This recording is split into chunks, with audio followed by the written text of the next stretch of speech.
Welcome to the Alkebulan channel, the channel about the black man and the black woman.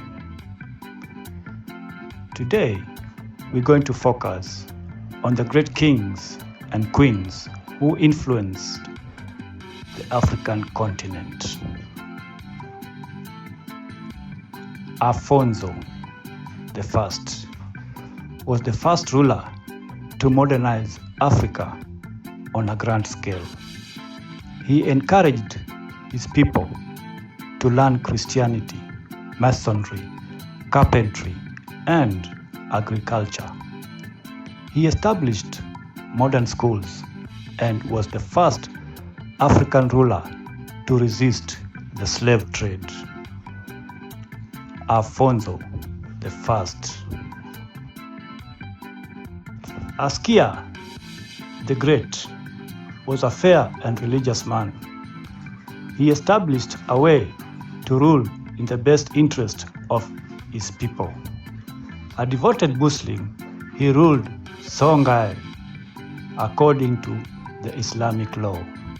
Askia Muhammad united the entire region of Western Sudan with a government still revered today. Yes, Askia the Great. Mansa Musa. Yes, Mansa Musa. A flamboyant leader and world figure, Mansa Musa managed vast resources to benefit his entire kingdom.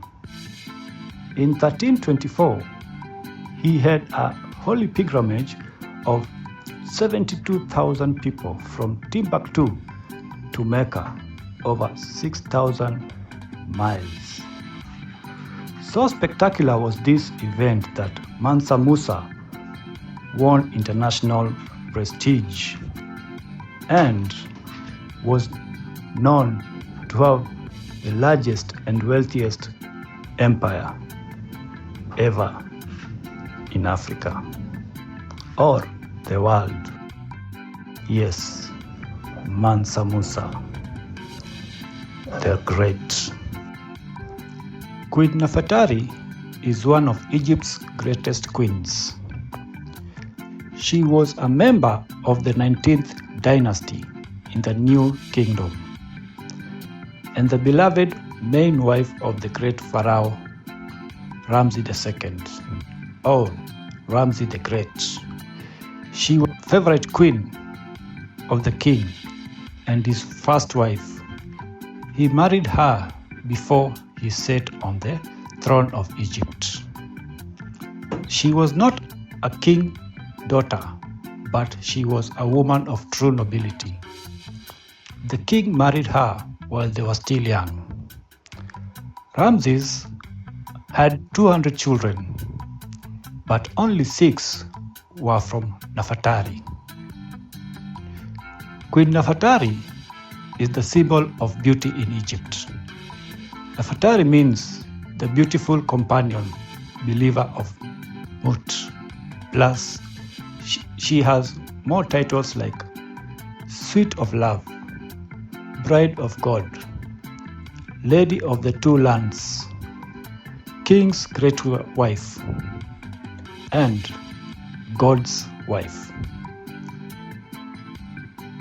Queen Nefertari died in 1256 BC, and Ramses II built her the most beautiful and largest tomb in the Valley of the Queens. Her tomb is a true example of master decorations and a pure reflection of the importance of women during the ancient Egyptian civilization. It was decorated in enchanted colors and well-preserved wall paintings for our usual daily life, poetry, and holy text from the Book of the Dead. Her mummy and sarcophagus were stolen by tomb raiders, but the Egyptian Museum still contains some of her tomb. Ramses II showcased his love and devotion to Nefertari by building her a temple in Abu Simbel. Just 100 meters away from his grand temple, it was the smallest one, but that was dedicated to her, the goddess of love and joy and happiness, which shows a great stature for her, Ramses and the god. Queen Nefertari, yes, a woman of true nobility. Hannibal, a man born in the 3rd century BC in Carthage. His name echoes through the ages. He is considered one of the greatest generals of ancient times and has gone down in history as an adept technician who conceived daredevil plans. Hannibal's home was in Carthage, Africa, a city situated in what is now Tunisia. Yes, Tunisia.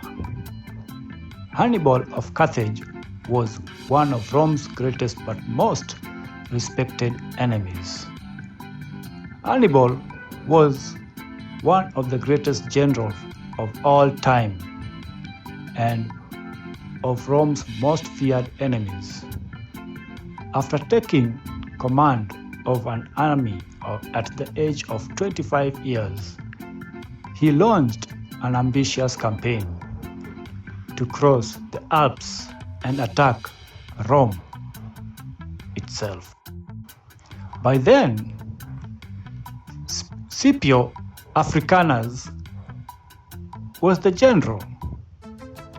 Scipio took the offensive first to Spain and then to Africa, reckoning that Hannibal would have to engage him there to defend his capital. The two met in the climatic battle of Zama in 202 BC. Hannibal lost the battle and the war, and that is where Alkebulan was named Africa. Yes, Africa.